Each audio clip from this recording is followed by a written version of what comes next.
fisheries and aquatic resources. Vessels were deployed in the West Philippine Sea to carry out legitimate maritime patrol and to support our Filipino fishermen by providing food provisions as well as fuel for a longer or prolonged fishing activity in the area and to freely fish in our own exclusive economic zone.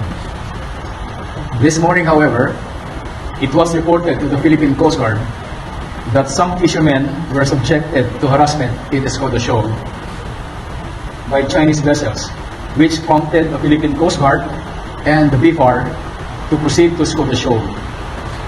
While en route, however, the Philippine Coast Guard and the BFAR vessels were subjected to dangerous maneuvers and intentional ramming that damaged the structure of the BFAR vessel. In another incident, also this morning, the Philippine Coast Guard and BFAR vessels that were deployed this time in the vicinity of Bao de Masinloc were also subjected to unlawful and aggressive actions of the Chinese Coast Guard in the presence of two Philippine Liberation Army Navy warships. The BFAR vessel was subjected to water cannon attack and side sweeping that resulted to structural damage. As I mentioned a while ago, the details of the incidents will be provided by Commodore Carrel.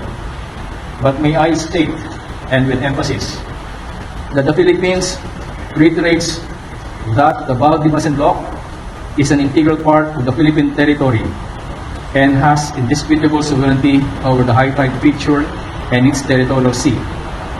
Additionally, the Philippines has sovereign rights and jurisdiction beyond the territorial sea surrounding the BDM within the Philippines' exclusive economic zone, measured from its local archipelagic baselines. Escoda Shoal is likewise within the Philippines EEZ. These maritime zones are in accordance with UNCLOS, the 2016 Arbiter Award, and the Philippine Maritime Zones Act, or RA 12064. Hence, the Philippines is well within its rights to conduct routine maritime activities in the area, including maritime patrols and humanitarian activities that support economic activities of Filipino fisherfolks. The National Maritime Council condemns the hostile actions against the country's legitimate maritime operations within its maritime zones. The aggressive posture of the Chinese vessels highlights a continuing pattern of aggression, coercion, and intimidation within Philippine waters. These actions against our vessels are clear violations of international law and an affront to the mutual respect that is expected between countries. The Philippines will continue to protect its national interest and will remain steadfast in adhering to international law, particularly the UNCLOS and the 2016 Arbitral Award.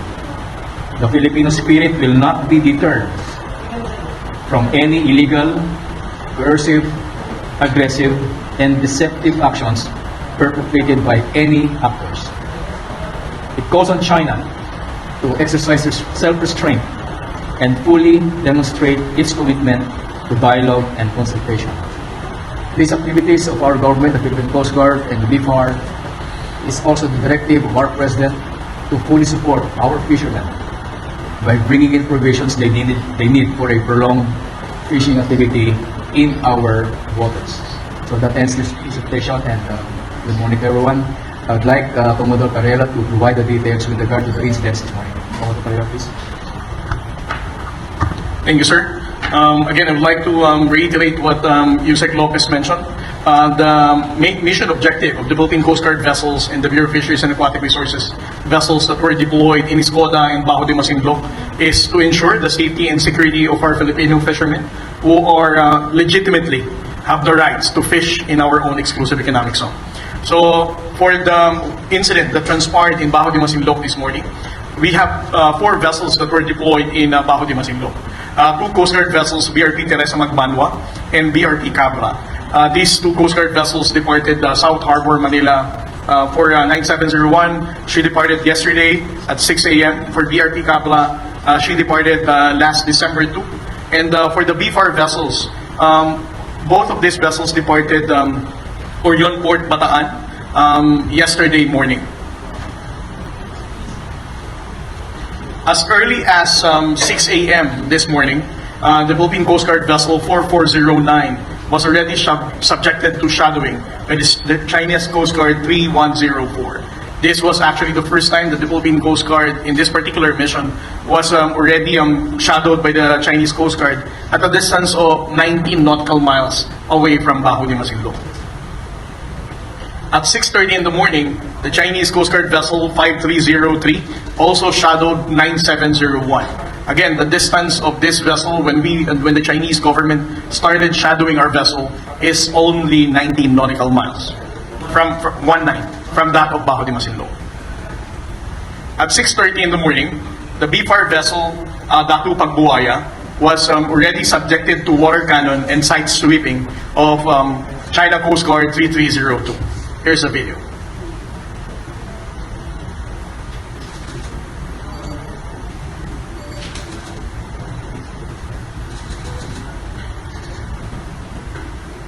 And while they were being side-swept, the Chinese Coast Guard is also using their water cannon.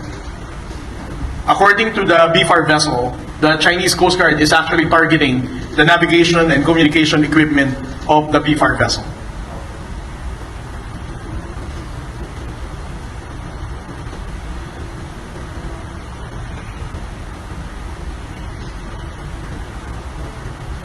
This is the drone shot of the side sweeping together with the water cannoning of the Chinese Coast Guard against BRP Datu Pagbuaya.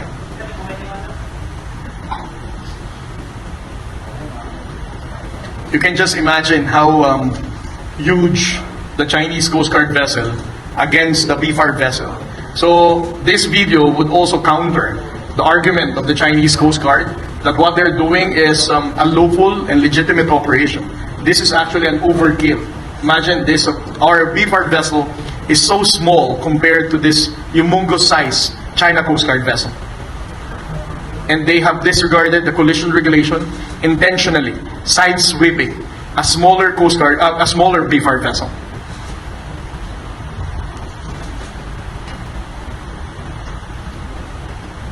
Around 7:20 in the morning, the Philippine Coast Guard vessel 9701 received the report that BFAR vessel experienced side sweeping and water cannoning, and they are experiencing communication problem and navigational problem because of the water cannoning.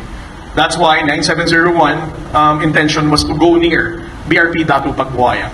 However, in addition to the Chinese Coast Guard 5303 that is shadowing the Philippine Coast Guard vessel, there is also this PLA Navy vessel that shadowed the Philippine Coast Guard vessel at a distance of only 300 yards. This is actually the first time that we have documented a PLA Navy warship shadowing a Coast Guard vessel in Bajo de Masinloc at a distance of only 300 yards. At 6:55 in the morning, the Chinese Coast Guard once again, China Coast Guard 3302, used water cannon against Datu Pagbuaya. As you can see from the video, it is a jet stream water cannon that it is really intended to damage the structure and the communication equipment of Datu Pagbuaya.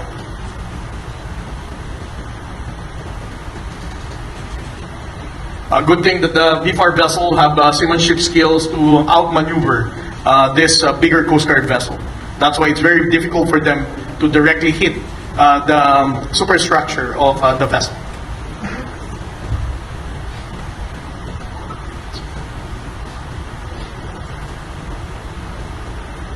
On those two incidents that the Chinese government did, from water cannoning, from side sweeping, this is just a clear evidence that it is not the Philippines that aggressively deployed our vessel.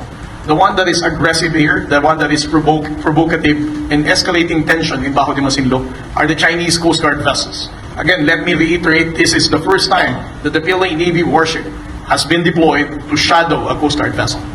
But despite of all this harassment of the Chinese government, BRP Datu Pagbuaya, together with the assistance of the Philippine Coast Guard, is still conducting, as we speak right now, the fuel replenishment for more than 47 Filipino fishing boats that are engaged in fishing in Bajo de Masinloc. You can just imagine how many Filipino fishing boats are deployed in Bajo de Masinloc. and are always subjected to harassment.